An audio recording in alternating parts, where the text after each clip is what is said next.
छोटे से गांव में दामिनी अपने बेटे पवन के साथ रहा करती थी।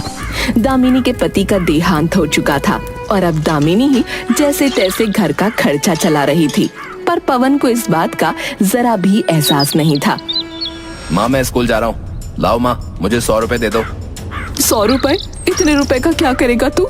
इतने रुपए तो ऐसे कह रही हो जैसे मैंने हजारों रुपए मांग लिए हो। बेटा मेरे लिए 100 रुपए भी बहुत है, ये ले 10 रुपए ले जा। भिखारी समझ रखा है क्या मुझे, हैं जो 10 रुपए दे रही हो? बेटा तुझे पता है मैं लोगों के घरों में काम करके और मजदूरी करके पैसा कमाती हूँ, फिर भी तू ऐसी बातें करता है। अरे जाओ यार, फिर वही रोना मत शुरू करो, मैं जा रहा हूँ। पवन के ऐसा होने का एक कारण उसकी संगत थी। उसके स्कूल के सब दोस्त एक नंबर के लफंगे और आवारा थे। ये उन्हीं का प्रभाव था कि पवन को अपनी माँ की तकलीफ नहीं दिखती थी। ऐसे ही एक दिन वो अपने दोस्त के पास बाइक देख लेता है तो वो लेने की जिद पकड़ लेता है। माँ मुझे बाइक लेनी है, अब मैं पैदल स्कूल नहीं जा सकता। तेरा दिमाग ठीक है?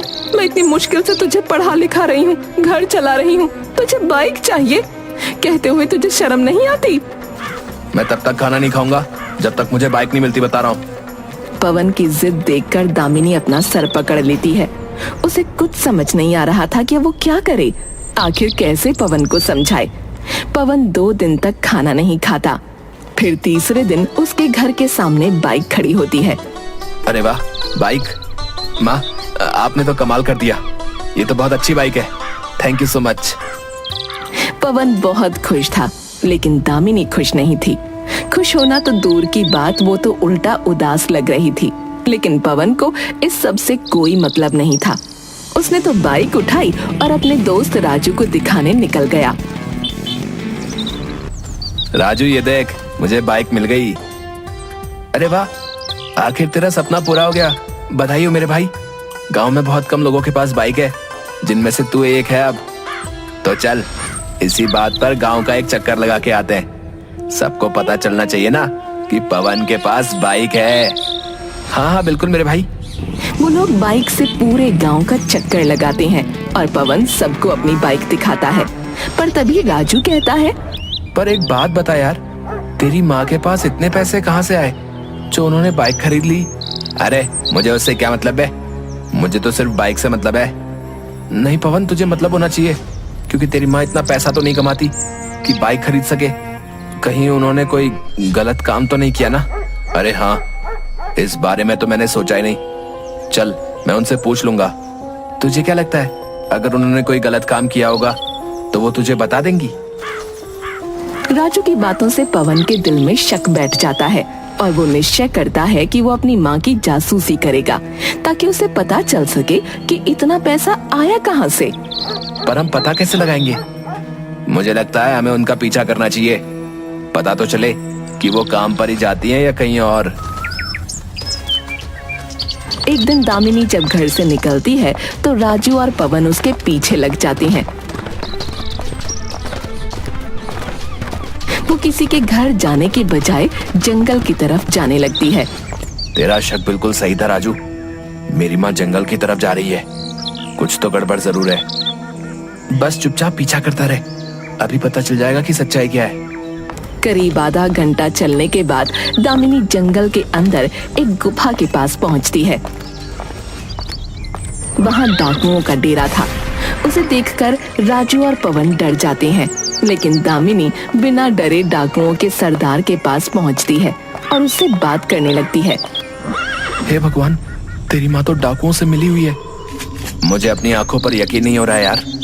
वो लोग छिपकर उन सबको देख रहे थे, पर तभी अचानक पवन लड़खड़ा कर सूखे पत्तों पर गिर पड़ा। पत्तों की खड़खड़ाहट से डाकुओं को खबर हो गई और उन्होंने उन दोनों को पकड़ लिया।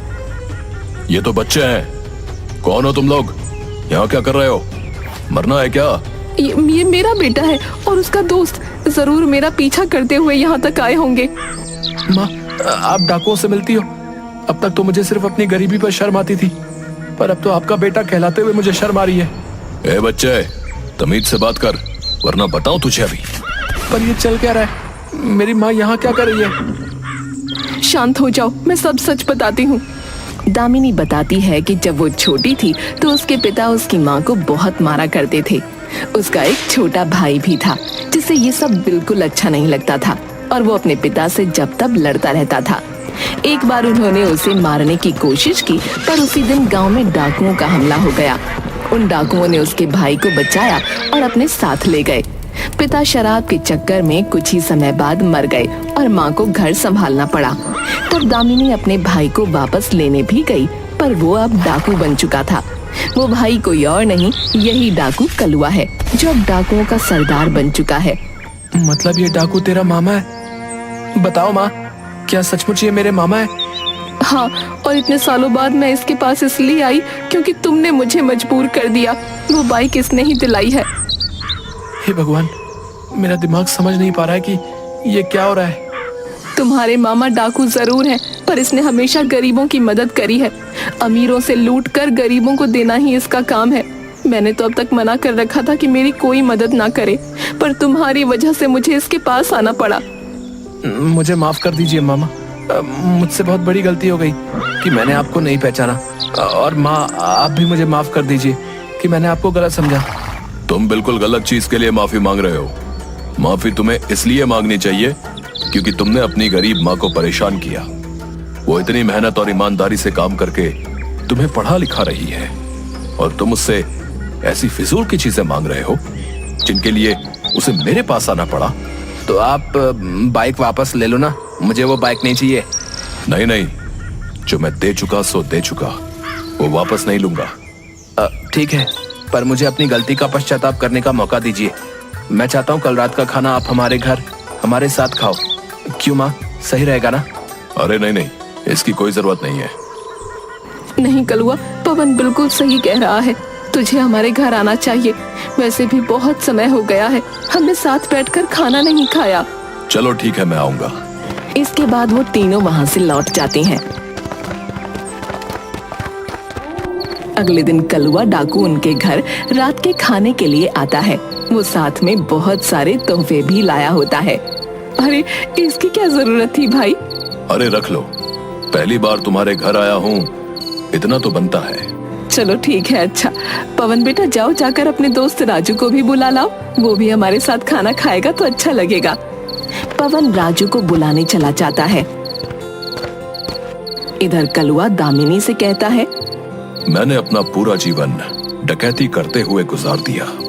मैं बिल्कुल भूल चुका था कि एक परिवार में रहना कैसा होता है, पर अब मैं थक चुका हूँ इस जीवन से। मैं सोच रहा हूँ पुलिस को सरेंडर कर दूं। अरे पर क्यों? क्योंकि तुम लोग अब मुझे वापस मिल गए हो।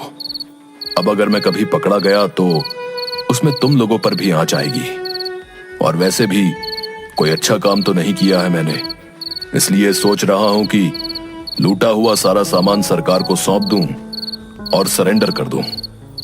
तुम ये कैसे कह सकते हो कि तुमने कोई अच्छा काम नहीं किया? तुमने गरीबों की मदद करी है। हाँ, पर अमीरों को लूट कर।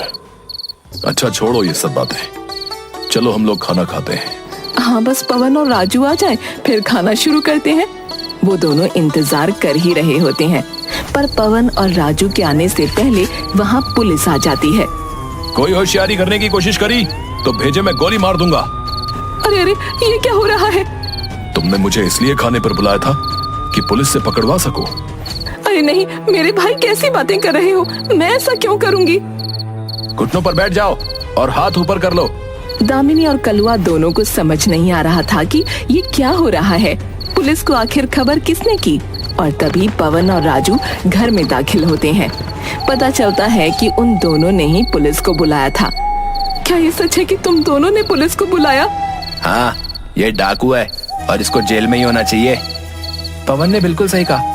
हम वैसे भले चाहे कितने भी शरारती बच्चे हों, लेकिन इतना तो जानते हैं कि डाकू कितने खतरनाक होते हैं। ये सुनकर कलुआ हंसने लगता है और दामिनी रोने लगती है।